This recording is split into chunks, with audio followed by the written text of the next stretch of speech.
معلش، هو يعني ايه خيمة؟ ومش دي الخيمة اللي حضرتك فاكرها؟ لا خالص. مش اللي هم 5 شباب اتجمعوا وعملوا قرابيط فول لا، في ليفل تاني خالص من الخيم. الخيمة دلوقتي بتتعمل في قصر البارون. مش البارون، انت تقول البارون، قصر البارون. لكن هم اللي بيروحوا الخيمة دي بيقولوا البارون. عارف ليه؟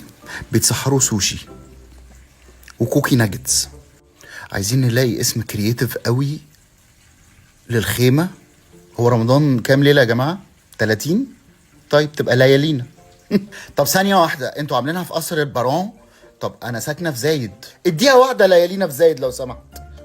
في زايد بارك، عند اللاجون، في الجونة.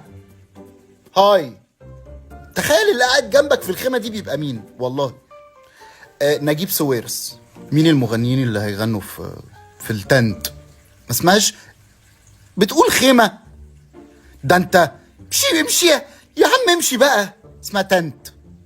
اول يوم شارموفرز، نص رمضان عايز بيونسيه عادي جدا، اخر رمضان نجيب بقى ذا ويكند تحفة. دخول التنت بكام؟